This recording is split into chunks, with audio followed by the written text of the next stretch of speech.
Okay, Wednesday night, about 8 o'clock, and beautiful South Carolina has turned off cold on us. We're gonna have to go try to help a guy, see if we can get him some heat. Let's see what we got. So we were here last weekend, and before I left, I think I switched it from air to heat. Good Lord, you got a bunch of light up here, don't you? I did that just for you. I mean, a bunch of light. Platform everywhere. It don't get much better than this. Oh, we've been here before. There's little Jimmy.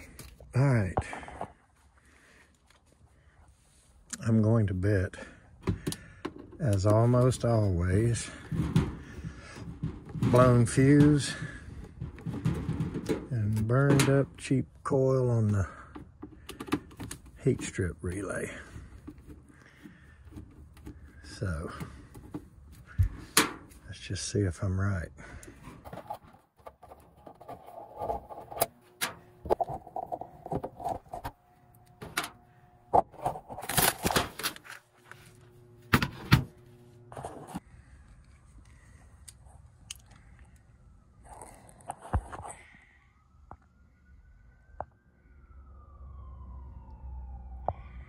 Yeah, I bet you anything that's it. Dadgummit, I just sat down and there is the disconnect. See if we can see the fuse first. Yep.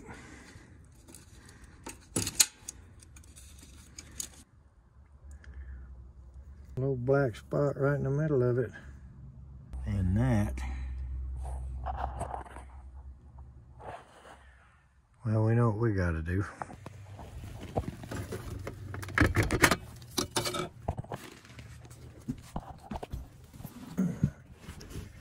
All right. Should be dead now. Excuse me, little Jimmy.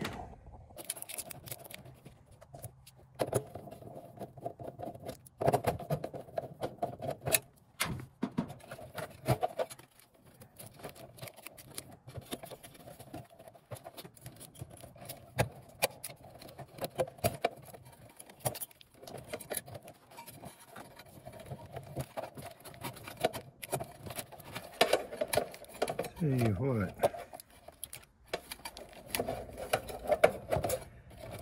this one's a little tight. I think it's going to be easier if we just unhook 3 red wires and 3 black wires. At that point, this thing will sit down here with the high voltage wires holding it nice and out of the way. Okay, there we go.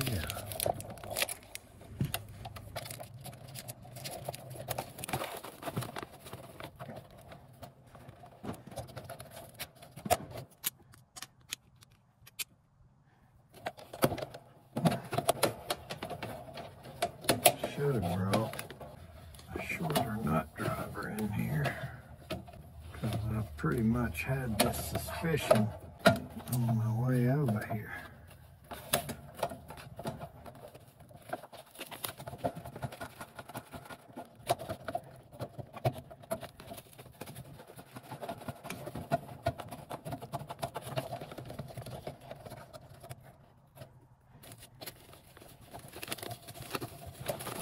Tell you what, this being aggravating to get to, really not Trane's fault. The field wiring that's jammed in everywhere, and I had my nut driver on the wrong setting, so that's why I didn't get that back one off. These are always tough to get loose. And there's some kind of trick to it that I just don't yet know. Okay, single black goes on the top.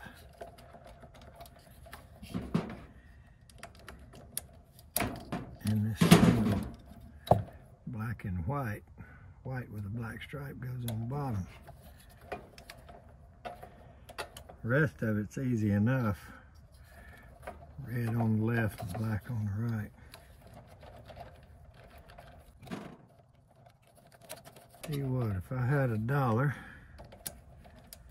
for every one of these exact problems I've fixed on these heat strips, I bet you I'd have enough money to clean a flame sensor.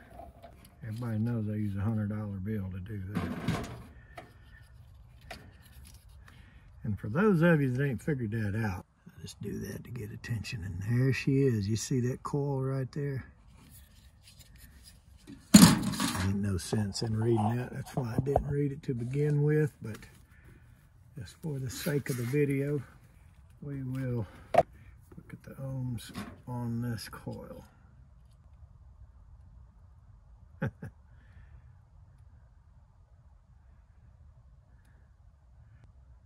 not surprised at it jumping around, but there it is, around 3.4, 3.3.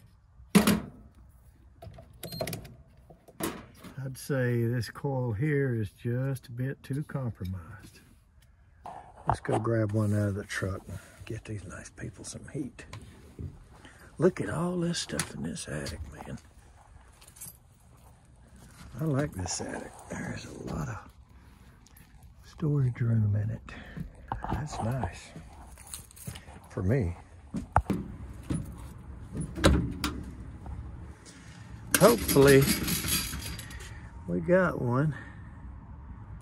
Needs to be a 40. Yep. All right. Okay. Now, a little bit better one than what we took out. Just for the video's sake, let's go ahead and read this. I was going to say 13, but 12.7, 12.87 is close enough. That is going to be much better than this old one. 1.8, 1.9, 1.8. I don't know what rate made that read so inconsistently, but it was different a minute ago. Okay. In the words of Mother's Finest, we're gonna disco this way.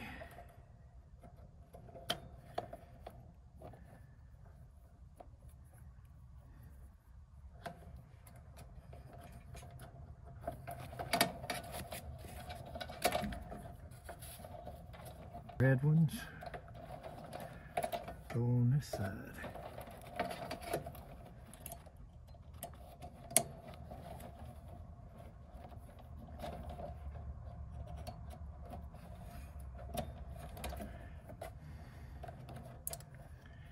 Black one goes on this side.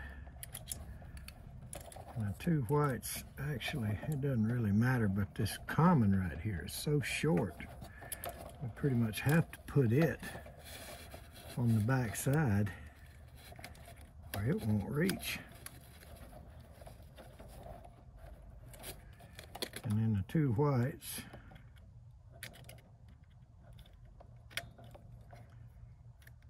.24-volt signal to the coil. I'm going to stick these on out here while it's easy. That's just your hot coming from your incoming power block there, terminal block, whatever we're going to call it.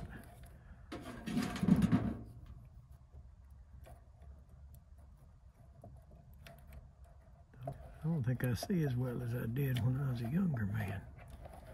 All right, we've got all the wires on it. Now, we just need to get screws in it.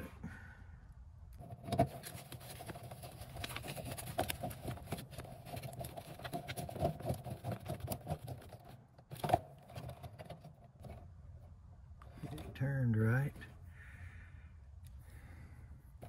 This back one can be a little tricky. I'll tell you what, sometimes since I have all four available, I just put two on this side.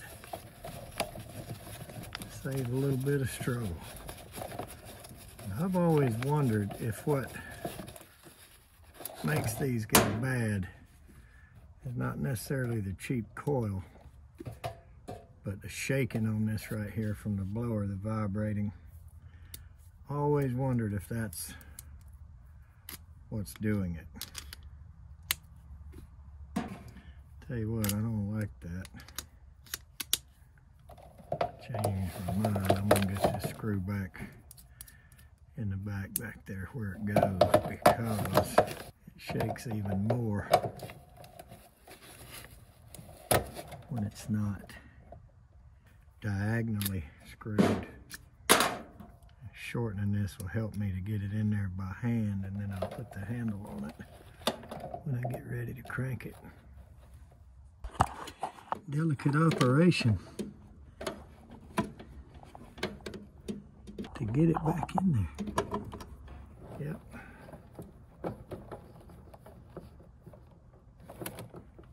And a stubby is harder to work with. I need a medium.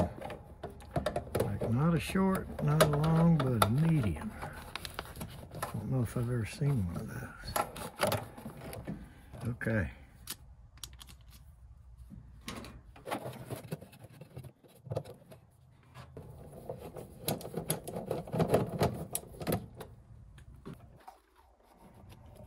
Red is on the right. Seems like I remember a small red wire supposed to be in there too. Where did it go? There it is.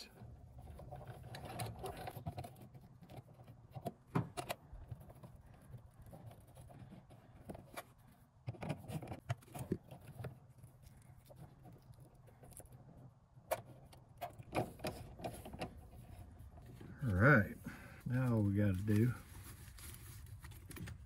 is stand up and dig a fuse out of my pocket and find the other wire. There it is.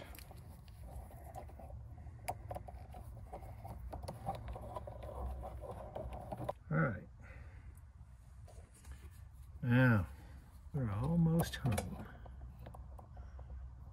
Reach in there and feel around and make sure I didn't knock any of those wires off. All right, here we go. All right, Jimmy, little Jimmy. We'll see you next time. Souvenir. Let's not walk downstairs without pushing this back in.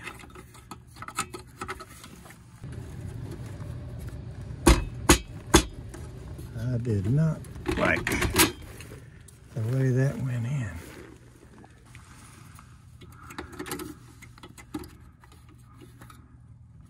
There it goes.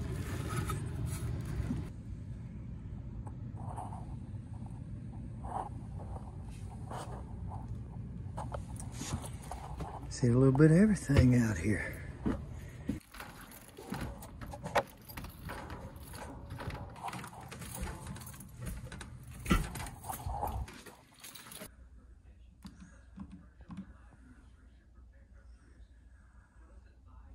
Delay. All right, that wasn't bad. 30-40 minute repair, something like that. I think I've done one or two of those in real time before. That was really nice. I tell you what, when you get to an attic and you can just walk around free-footed and step anywhere you want to, and just sit down right there. You want to talk about a better feeling for having good access, and you know, being able to get to the unit, stand there, sit there with no effort. That really makes a difference, or it does to me anyway. So they're happy, and glad we got that out of the way. Won't have to fool with it tomorrow. It's late, I'm tired, it's cold, I'm headed home. Thanks for watching.